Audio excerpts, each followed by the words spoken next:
ইমাম আজম আবু হানিফা রাহমাতুল্লাহ আলাইহির কাছে এক নাস্তিক এসে বলল, ইমাম, 3টা প্রশ্নের জবাব যদি দিতে পারো তাহলে বুঝবো তোমরা হক। আর পৃথিবীতে এমন কোন জ্ঞানী নাই মুসলমানদের মধ্যে আমি নাস্তিকের 3টা প্রশ্নের জবাব দিয়ে দিতে পারে। খুব গর্ব করতেছে, এই মুসলমানরা, আমার 3টা প্রশ্নের জবাব তোমরা কেউ দিতে পারবা না। আমাদের মাযহাবের ইমাম ইমামুল আযম আবু হানিফা তিনি ডাকলেন, নাস্তিকরা আসতে কও, তার প্রশ্ন কি জবাব আমি দিয়ে দেব। নাস্তিকের সাথে ইমাম আজম সামনাসামনি বসে গেলেন। নাস্তিক জবাব প্রশ্ন করলো, ইমাম আপনি বলেন আল্লাহ তো এক ভাবেন, আপনারা বলেন আল্লাহ এক, আল্লাহর আগে কি বলো? তোমরা তো বলো আল্লাহ এক, তাহলে আল্লাহর আগে কি ছিল সেটা আগে জবাব দিয়ে দাও। তোমার মন গড়া কথা বললে হবে না ইমাম, যুক্তি দিয়ে প্রমাণ দিয়ে আমাকে সাবমিট করে বুঝাই দিতে হবে আল্লাহর আগে কিছুই নাই, এটা আমারে জানাও। তোমরা বলো আল্লাহর আগে কিছু নাই। ইমাম আজম আবু হানিফা ডাক দিয়ে বলল, হে নাস্তিক, তুমি 1 থেকে 10 পর্যন্ত গণনা করো। নাস্তিক 1 থেকে 10 পর্যন্ত গণনা করার পরে ইমাম আজম আবু হানিফা বললেন, নাস্তিক রে, তুমি 10 থেকে 1 পর্যন্ত গণনা করো। তো নাস্তিক বলতে লাগলেন 10, 9, 8, 7, 6, 5, 4, 3, 2, 1। ইমাম আজম ডাক দিলেন, নাস্তিক, 1-এর আগে কি? বলে 1-এর আগে তো কোনো সংখ্যা নাই। ইমাম আজম আবু হানিফা বললেন, নাস্তিক রে, আমার রব আমার আল্লাহ এক, অতএব আল্লাহর আগেও কিছুই নাই। জোরে বলেন আল্লাহু আকবার। কখনো তোমাকে যদি ভুলি, হেদায়েতের আলো জেলে নিয় কাছে তুলি, ঠাই দিও প্রিয়তম অগমহিয়ান, তুমি রহমান, তুমি মেহেরবান। অন্ধ গাহে না শুধু তোমারি গুণগান, বুঝে বুঝে না তবু শান, তুমি রহমান, তুমি মেহেরবান। নাস্তিক বলে, ইমাম তাহলে প্রথম প্রশ্নের জবাব পাইলাম, দ্বিতীয়টার উত্তর দাও। বলে কি? বলে তোমার আল্লাহ কোন দিক তাকায় আছে বলা। আল্লাহ তাকিয়ে আছে কোন দিক বলো। আল্লাহর তো চোখ আছে। বলে হ্যাঁ, তো চোখ যদি থাকে তাহলে আল্লাহ কোন দিক তাকায় আছে বলো। আল্লাহর কুদরতি চোখ দিয়ে আল্লাহ কোন দিকে তাকানো। মুসলমানদের ইমাম মোমবাতি জ্বালাইলেন। মোমবাতি জ্বালানোর পরে বলে, নাস্তিক জবাব দাও, মোমবাতির আগুন কোন দিক তাকানো বলে দাও। মুসলমানদের ইমাম এই প্রশ্ন করার পরে নাস্তিক বলল, মোমের আগুন, এর আলো সব দিকে ছড়িয়ে গেছে, অতএব আগুন সব দিকে তাকিয়ে আছে। ইমাম আজম আবু হানিফা ডাকতে বলতেছে, নাস্তিক, আল্লাহর সৃষ্টি একটা আগুন যদি সব দিকে তাকায় থাকে, তাহলে বলো আমার রব আমার আল্লাহ এমন কোন জায়গা নাই যেই জায়গা আমার মালিকের চোখের নজর না আছে। বলে দ্বিতীয় উত্তর পাইলাম, 3 নম্বর উত্তরটা দিয়ে দেবা এখন। বলে কি উত্তর বলো, প্রশ্ন কি? বলে, ও মুসলমানদের ইমাম, এবার বলো তোমাদের আল্লাহ এখন করেটা কি? তোমার আল্লাহ করেটা কি এখন কও, বুঝাই দাও। ইমাম আজম ডাক দিল, নাস্তিক, প্রশ্নের জবাব দেব, একটু চেয়ার থেকে কি আপনি নামবেন? বলে হ্যাঁ, নামতে পারি। নামার পরে ইমাম আজম ওই চেয়ারে বসলেন। ওই চেয়ারে বসার পরে না বললেন, নাস্তিক, বুঝো না এই বিষয়টা, আল্লাহ তোমার এই চেয়ার থেকে নামাইয়া আমার এই চেয়ারে আল্লাহ এখন বসাইছে, অতএব আল্লাহ এখন যা করলো তা হলো। তুমি চেয়ার থেকে নামছো, আল্লাহ আমার ওই চেয়ারে বসাইছে। একসাথে আল্লাহ। নাস্তিক যুক্তি দিয়ে দলিল দিবা, যুক্তি দিয়ে বুঝাই দিবা। ইমাম আজম 3টা যুক্তি দিয়ে নাস্তিকরে বুঝাইলো আল্লাহ আছে। কি কথা কর না কেন, ঠিক কিনা? আচ্ছা, আমাদের ইসলামের কোন বিষয়ের ভিতরে আজ পর্যন্ত কেউ ভুল ধরতে পারছে? ধৈর্যে টিকে থাকতে পারছে? আরে কেউ পারেনি। ইমাম ইদ্রিস শাফিঈর জীবনীর ভিতরে আসছে, মুসলিম মিল্লাতের খলিফা হারুন রশিদ রহিমাহুল্লাহর জমানায় রোম দেশ থেকে একখানা চিঠি আসলো। চিঠির মধ্যে লেখা, হে মুসলমানদের খলিফা, তোমাদের সাথে আমাদের বহস হবে। খ্রিস্টান বাহিনী প্রধান রোম রাজ্যের রাজা তিনি বললেন, আমরা তোমাদের সাথে বহস করব। তোমরা বলো আল্লাহ এক এবং আল্লাহর স্ত্রী নাই, সন্তান নাই, ঈসা নবী আল্লাহর নবী। আর আমরা খ্রিস্টানরা বলি ঈসা আল্লাহর বেটা, আল্লাহর ছেলে, ঈসা নবী আল্লাহর ছেলে। এই কথা নিয়ে তোমাদের সাথে আমাদের বহস হবে। তোমরা প্রমাণ করবা ঈসা নবী আল্লাহর নবী, আর আমরা প্রমাণ করব ঈসা রুহুল্লাহ আল্লাহর ছেলে। সেই জন্য বহস করার জন্য আমি রোম দেশ থেকে বড় জ্ঞানী গুণী তর্কবাদী যুক্তিবাদীদেরকে পাঠাই দিলাম। যদি মুসলমান কলিজায় সাহস থাকে তাহলে বহস করো। বহসটা তোমাদের ইরাকের বাগদাদেই হবে। ঘুমাইছিনি? হ্যাঁ, ঘুমাইছে নাই? একসাথে বলেন আল্লাহু আকবার। বহস হবে। কি হবে? জোরে বলেন কি হবে? কালকে যদি চার গাছে বহস হয়েছে সুন্নি আর ওই যে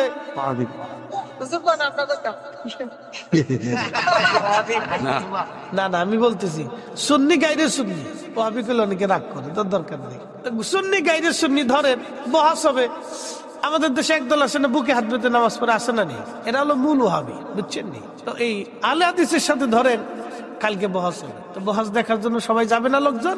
সারা দেশে একটা লাড়াছাড়া পড়বো না যে বহস হবে, কারা কারা বহস করবে?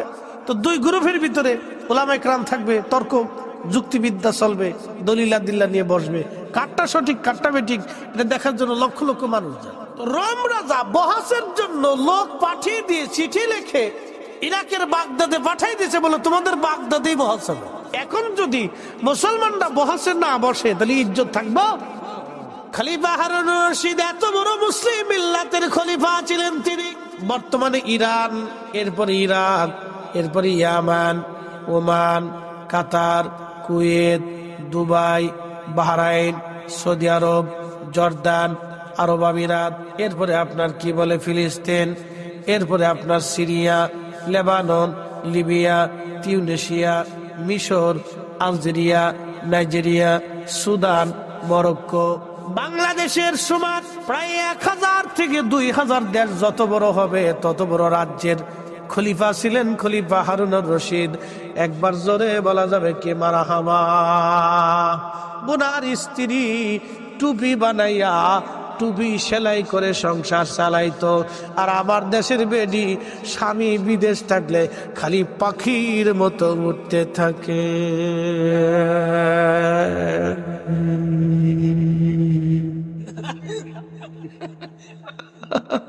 তোরা আসুস কেন? বাদ গেলি তো তোর মায় ফিরাইবি, তোরা আসুস কেন? আমরা বিরুদ্ধে ওয়াজ করে পরে তোরা আসুস কিনলি দাদি খাইতে দেবো।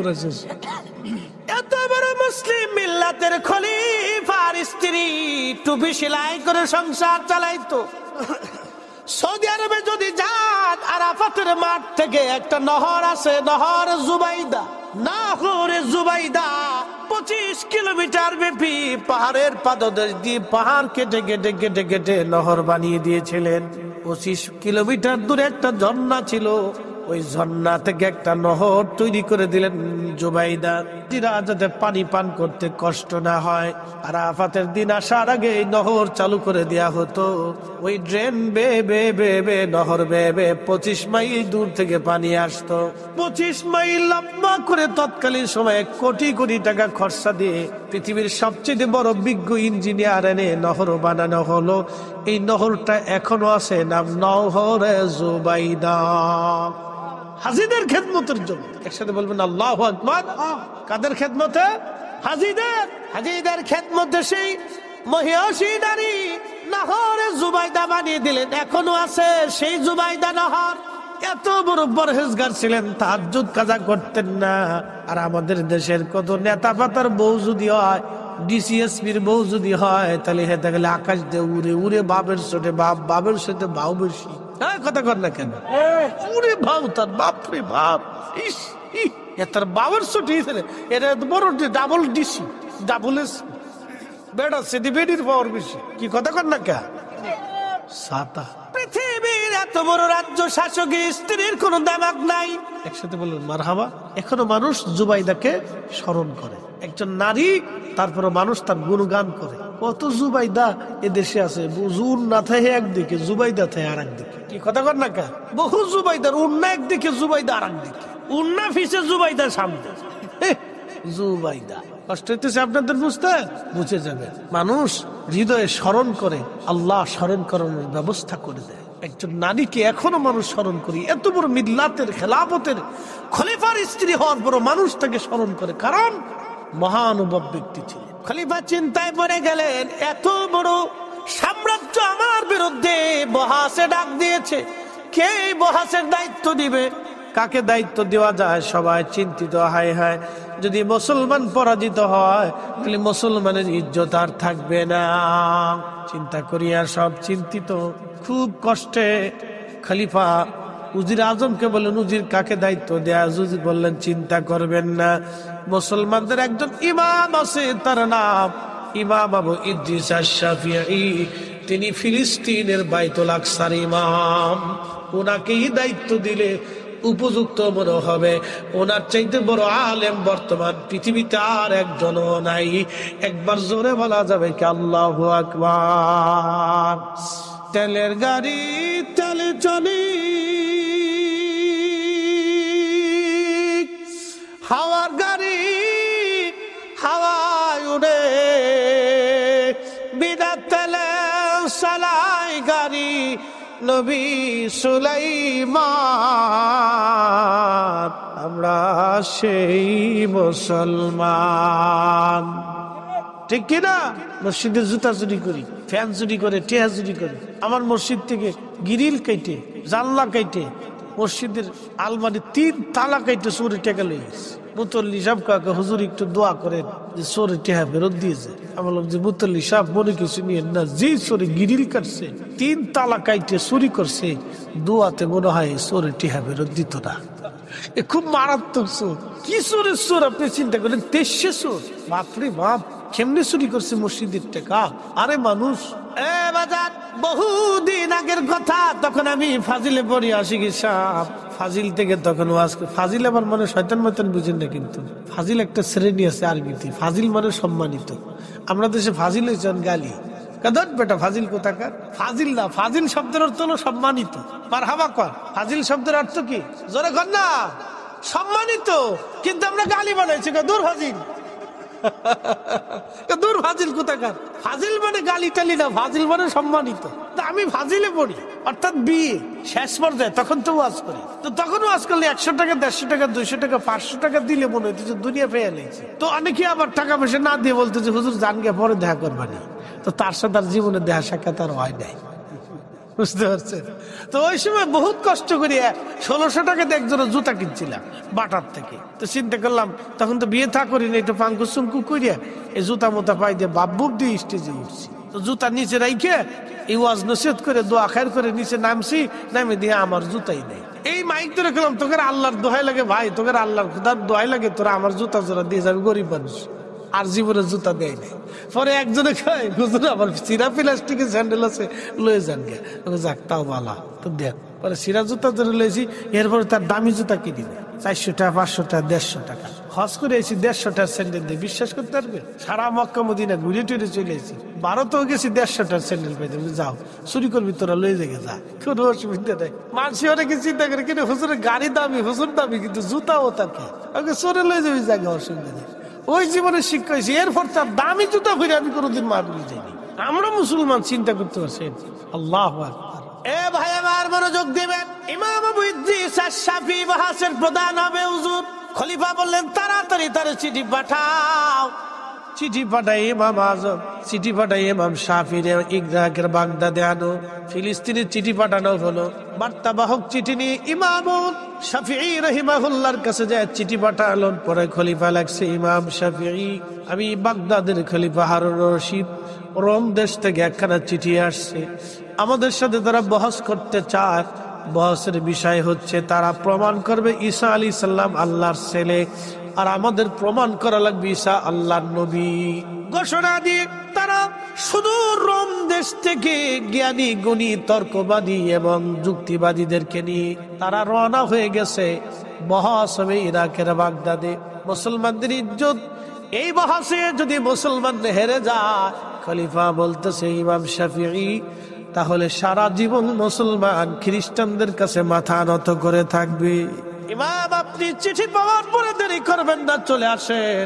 আল্লাহু আকবার। সেদিন ইমাম শাফিঈ চিঠি লিখলেন আরেকটা, খলিফাতুল মুসলিমিন আমি বহস করতে রাজি আছি, কিন্তু শর্ত হলো সময় হবে যোহরের নামাজের পরে, আর স্থান হবে দজলা নদীর পারে। সময় যোহরের নামাজের পর, স্থান দজলা নদীর পার। ইমাম আবু ইদ্রিস আশ-শাফিঈ এই শর্ত দেওয়ার পরে খলিফা বলেন, হ্যাঁ সব শর্তে রাজি, আপনি আসেন। বর্তমান বাইতুল আকসার ইমাম ছিলেন তিনি, ওইখান থেকে রওনা হয়ে গেলেন সুদূর ইরাকের বাগদাদে হেঁটে হেঁটে হেঁটে হেঁটে খলিফাতুল মুসলিমিনের রাজ দরবারে চলে গেলেন। খ্রিস্টানরাও আসলো, দিন তারিখ নির্দিষ্ট হলো, বহাস হবে। লক্ষ লক্ষ খ্রিস্টান, ইহুদি খ্রিস্টান, মুসলমান, হিন্দু, বৌদ্ধ, পৌত্তলিক, মাজুসি, সব ধর্মের মানুষ আজ আসছে বহাস দেখার জন্য। মুসলমান খ্রিস্টানদের বহাস আজকে আমরা দেখব। দজলা নদীর তীরে বিরাট বড় করে মাছ তৈরি করা হলো, লাখে লাখে মানুষ। ইমাম আবু ইদ্রিস শাফিঈ যোহরের নামাজের পরে গেলেন, যাওয়ার পরে বললেন, খলিফা আমি যোহরের নামাজ পড়ি নাই, জায় নামাজ দেন। জায় নামাজ একটা নিয়ে ইমাম আবু ইদ্রিস শাফিঈ দজলা নদীর পানির উপরে জায় নামাজ বিছাইয়ে দিলেন। একটা জবান বন্ধ থাকবে না, একসাথে বলেন আল্লাহু আকবার। পাওয়ার আসেনি? ওলিদের পাওয়ার আসেনি? হাত উঁচা করে বলেন আসেনি পাওয়ার? আমরা সেই মুসলমান, কথা কোন ঠিক কিনা? সুদ খাই, ঘুষ খাই, অন্যের হক মেরে দিই, এটা করলে মুসলমান হওয়া যাবে? শুধু দেখতে মুসলমান হবে, কিন্তু ভিতরে কোনো মুসলমানিত্ব নাই। আমাদের দেশে বহু মানুষ আছে, ভিতরে মানুষ নাই, উপরে শুধু মানুষ। কথা ঠিক আছে না ভাই? উপরে শুধু মানুষ, ভিতরে কোনো মানুষ নাই।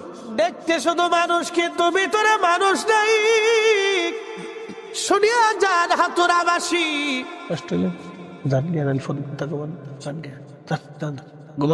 আরে আপনার লোক রাত নেই দিন নেই, কত কথা। আপনার লোক আমার ফিরি তোলো কাটালের আড়ার মতো, সরিষার তেল ছাড়া চুপ তোলা। জানবি যান, কষ্ট, কাল প্রোগ্রাম আছে, ঘুমানবি। একসাথে বলে না মার হাবা। তো খুব মনোযোগ দিয়ে যাই নামাজ বিছিয়ে দিছে দজলা নদীর উপরে, জোরে জোরে জোরে জোরে জোরে জোরে। পানি কার? ইমাম শাফিঈ কার? একসাথে বলে পানি কার? পানি কার আইনে চলে? ইমাম শাফিঈ কারে রাজি করছে? আল্লাহরে রাজি করার কারণে, আল্লাহরে খুশি করার কারণে পানি যাই নামাজের উপর বিছাই দিছে।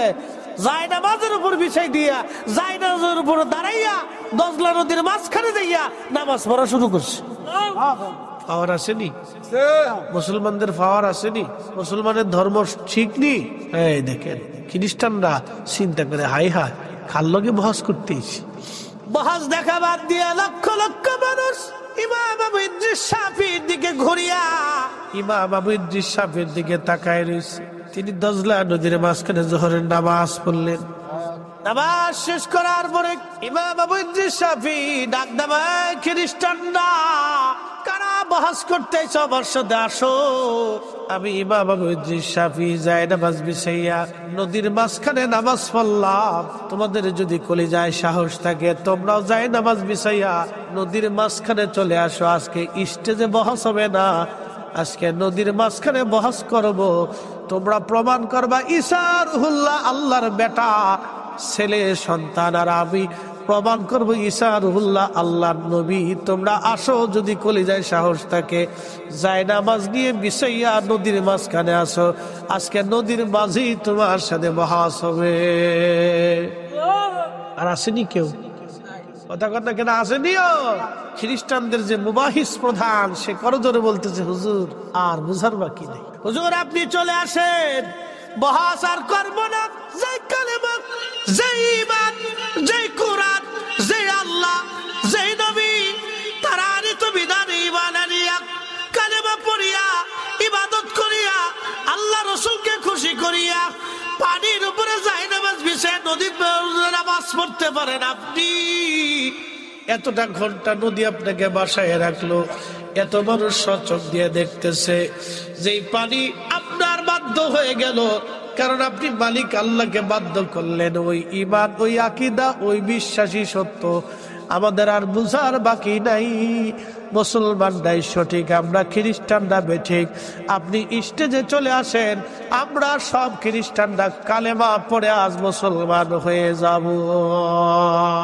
নবীজি একদিন মদিনার রাস্তা দিয়ে হেঁটে যাচ্ছে হযরত ওমর সাথে। তো এমন সময় গম্ভীর ভাষায় একটা সালাম আসছে। আল্লাহ নবী বললেন, ওমর রে, সালামের আওয়াজে বোঝা যায় এটা মানুষ না জিন, তো দাঁড়াও। হযরত ওমরের হাত ধরলেন রাসূল করিম। ধরার পরে জিন নবীজির সামনে এসে দাঁড়াই গেল। ইয়া রাসূলুল্লাহ। নবীজি বললেন, তোমার নাম কি? বলে হিম। তোমার বাবার নাম কি? বলে হাম। তার বাবার নাম কি? বলে তালখিস। তার বাবার নাম কি? বলে তার বাবার নাম ইবলিস। ইবলিসে চিনছেন আপনারা? দেখা টাকা যায়নি। ওরা যে দুষ্ট, যদি ইবলিসে পাইতো তাহলে সারা বাংলাদেশের 4 গাছ দিয়া 3 লাখ মিট দিয়ে ঘুরাইতে ঘুরাইতে ইবলিসের জান শেষ করে বলাইতো। বলে তুমি ইবলিসের পোলার ঘরের পোলার ঘরের পোলা, নাতির ঘরে পুতি। বলে হ্যাঁ ইয়া রাসূলুল্লাহ, তোমার বয়স কত? বলে হুজুর, আদম সফিউল্লাহ 2টা ছেলে হাবিল আর কাবিল যেই সময় মারামারি করলো, সুন্দরী বেডি আকলিমার জমলে হাবিল আর কাবিল যখন মারামারি করলো, নবী গো আমি তখন পাহাড়ে পর্বতে দৌড়াদৌড়ি করা শিখেছি। আমি তখন ছোট্ট মাত্র শিশু, কেবল দৌড়াদৌড়ি করা শিখেছি। আর রাসূলুল্লাহ তখন আমার বয়স মাত্র 1000 বছর। তখনও 1000 বছর। চিন্তা করেন। তো বলতেছে, তুমি কি আমার সাথে দুষ্টুমি করার জন্য আসছো? বলে না ইয়া রাসূলুল্লাহ, কালেমা পড়ে মুসলিম হওয়ার জন্য চলে আসছে। হযরত ওমর বললেন, আল্লাহ নবী তার কালেমা পড়াইলেন। সূরা কাফিরুন, সূরা ইখলাস, সূরা নাস, সূরা ফালাক, 4টে সূরা শিক্ষা দিলেন। বললেন, তুমি তোমার কওমের ভিতরে যায় কালেমার দাওয়াত দেবা। সে খুব বুড়া হয়ে গিয়েছিল।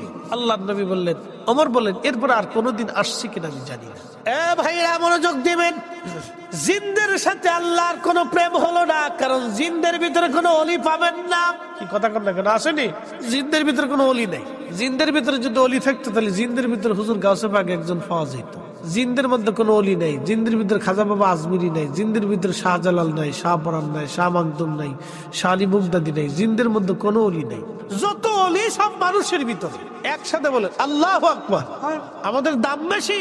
ফেরেশতারা কয়, আল্লাহ মানুষের এত দাম দিলে কারণ কি? বলে আল ফেরেশতারা ওদেরকে নেগেটিভ দিছি, পজিটিভ দিছি। কাম, ক্রোধ, লোভ, মোহ, কামনা, বাসনা, হিংসা, রিয়া, ক্ষুধা, আশা, আকাঙ্ক্ষা, যাতনা, দুঃখ, বেদনা সব দিছি। ফেরেশতারা বলল, আল্লাহ ওই কাম, ক্রোধ, লোভ, মোহ, হিংসা, কামনা, বাসনা, রিয়া আমরারে দিলেও আমরাও তোমার ইবাদত করতাম। আল্লাহ ডাক দে বলেন, ফেরেশতারা তাহলে চ্যালেঞ্জ হয়ে যান, তোমরা পৃথিবীতে কাকে পাঠাবা বলো? একজনকে পাঠাও বা 2 জন পাঠাও, আমি তাদেরকে মানবীয় গুণাবলী দিয়ে দেখব তারা পরীক্ষায় পাশ করে কিনা। ফেরেশতারা বলল, রব্বি আমাদের মধ্য থেকে 2 জন ফেরেশতা যাবে। একজনের নাম হারুত আর একজনের নাম মারুত। সূরা বাকারাতে হারুত ওয়া মারুত, আল্লাহ কোরআনে হারুত মারুতের কথা ব্যক্ত করেছে। মুসলমান খুব মনোযোগ দিবেন। আল্লাহর সৌন্দর্যের উপরে আর কোন সৌন্দর্য নাই। ভাইজান জোহরা নামক সুন্দরী বেটি দেখা হারুত আর মারুত পাগল হয়ে গেল। একটা পর্যায়ে জোহরারে প্রস্তাব দিল, জোহরা তোমার সাথে জেনা করব। জোহরা ছিল কাফের। জোহরা বলল, হারুত আর মারুত যদি জেনা করতে চাও তাহলে তোমাদেরকেও কাফের হওয়া লাগবে। হারুত আর মারুত বলল, না আমরা তো মুসলমান, আমরা কাফের হতে পারবো না। তখন জোহরা বলল, যদি তা না হও তাহলে আমার কাছে একটা ছোট্ট বাচ্চা আছে, ওই বাচ্চাটাকে তোমরা হত্যা করবা আর তোমরা মদ পান করবা। বাচ্চাটাকে হত্যা করবা এবং মদ পান করবা। এই 2 ফেরেশতা জানা করলাম। 2 ফেরেশতা জানা করার পরে আল্লাহ পাক ডাক দিলেন, হারুত আর মারুত আমি আল্লাহ পাক, আমি আল্লাহর জায়গা পাক, কিন্তু তোমরা এখন নাপাক হয়ে গেলা। আমি আল্লাহ পাক, আমি আল্লাহর জায়গা পাক, কিন্তু তোমরা নাপাক কাজ করলা, তোমরা মদ পান করলা, তোমরা জেনা করলা। হারুত আর মারুত শোনো, আমি আল্লাহর জায়গায় তোমাদের কোনো জায়গা হবে না। তোমরা আর কখনো কোনোদিনও আসমানে ফিরতে পারবা না। হারুত আর মারুত ডাকতে বলি, ইয়া রাব্বি আমরা তো ভুল করে ফেলছি। আল্লাহ পাক প্রস্তাব দিলেন, হারুত আর মারুত তোমরা কি আখিরাত চাও না দুনিয়া চাও? হারুত আর মারুত বলে, ইয়া রাব্বি আমাদের আখিরাত দরকার, দুনিয়াটা এখনো স্থায়ী, আখিরাত চিরস্থায়ী। আল্লাহ আখিরাতের জাহান্নাম বড় ভয়াবহ। কুরআনে আল্লাহ বললেন, ইন্নাল্লাযীনা কাফারু বিন আহলিল কিতাবি ওয়াল মুশরিকিনা ফি নারি জাহান্নামা খালিদিনা ফিহা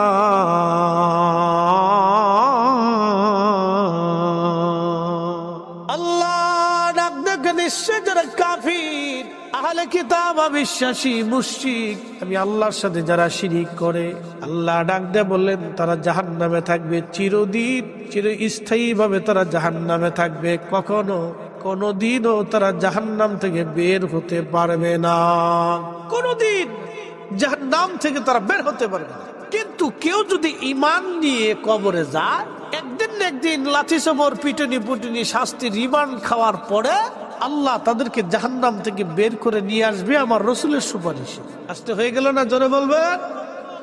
আল্লাহ নবী বেহেশতে যায় কাঁদবে আর বলবে, ইয়া রাব্বি, আমার উম্মত জাহান্নামে, আপনি আমার উম্মতকে জাহান্নাম থেকে বের করে নিয়ে আসেন, না আমি জান্নাতে থাকবো না, যাবো না।